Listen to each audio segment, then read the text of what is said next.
Bon, ben, bonsoir tout le monde. Bienvenue à la réunion extraordinaire du 28 janvier 2022.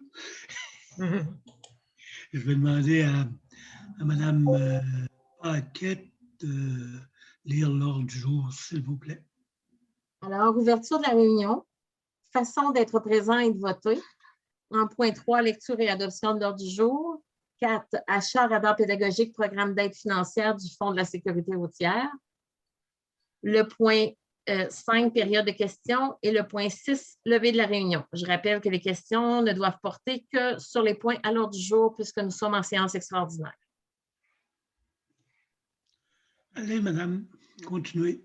Alors, moyen d'être présent et de voter. Le point 2 de l'ordre du jour, c'est, vous savez, les décrets gouvernementaux qui font que depuis le 20 décembre dernier, nous sommes obligatoirement en séance, en visioconférence à huis clos.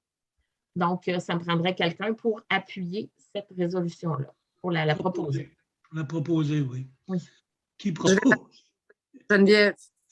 Oh, Madame Leblanc, bonjour, bonsoir, excusez. Denis Lapuy. Proposé par Geneviève et M. Couture. Denis Lapuy.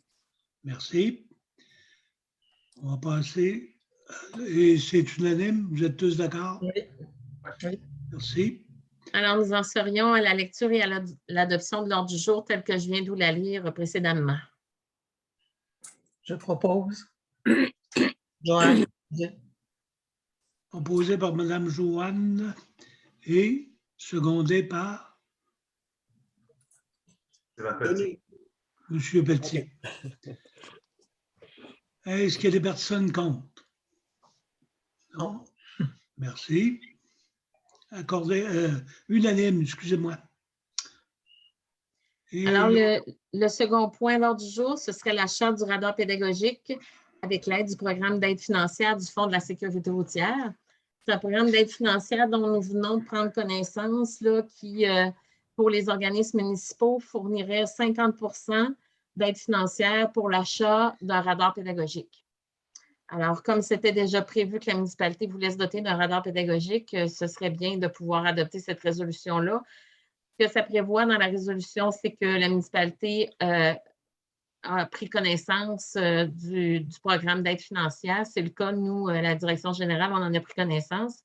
La municipalité s'engage à fournir sa part du coût d'achat, donc le 50 du montant restant. Et ce serait bien de mandater M. Michael Vignola, adjoint à la direction générale, pour compléter et signer les documents. Le montant de la soumission que nous avions, là, qui date quand même de plusieurs mois, est de 5 331,39 $ pour un radar pédagogique.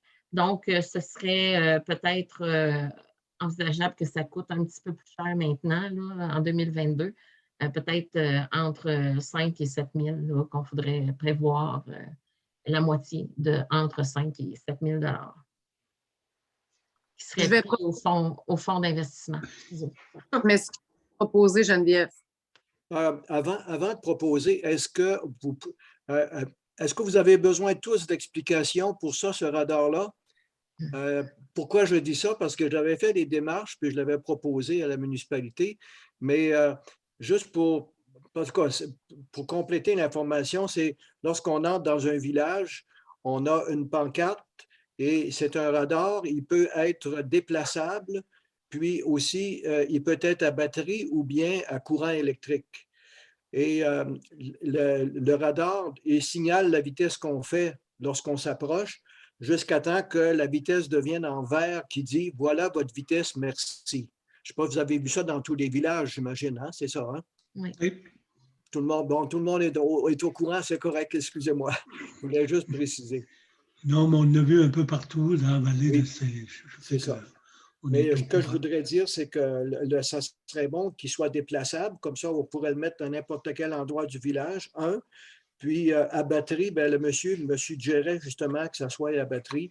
De cette façon-là, on n'a pas besoin d'avoir de poteaux électriques à proximité pour se connecter. Oui, puis qu'il soit déplaçable, c'est une bonne idée parce que, dépendamment des zones plus problématiques, on peut cibler des places précises. C'est une très bonne idée.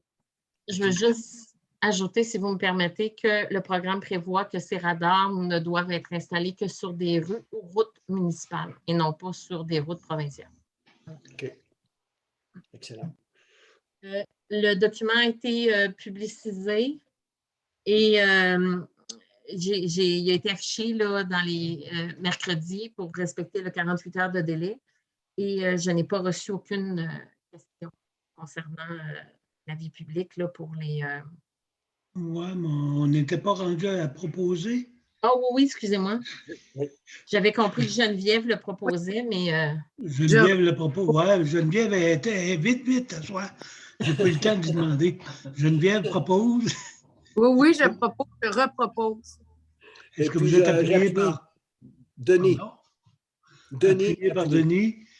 Est-ce qu'il y a des personnes contre? Donc, c'est unanime.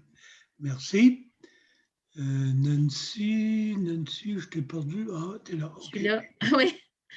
Bon, voilà, période de questions. Donc, après l'affichage, les gens étaient invités à poser leurs questions. Je n'ai pas eu de questions. Je n'ai pas reçu de questions là, par courriel ou Sylvie au bureau.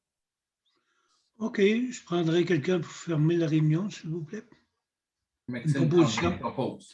Oh, bonjour, M. Maxime. Proposé par M. Tremblay. Accepté par Joanne. Accepté par Joanne, mais mon chien Jacques aussi. Ah, OK. OK. Est-ce qu'il y a des personnes qui sont contre? Non. Non, c'est accepté unanimement. Merci beaucoup. Puis, bonne fin de semaine. Merci. Merci. À moins que vous ayez d'autres choses. Non, la réunion est-elle finie?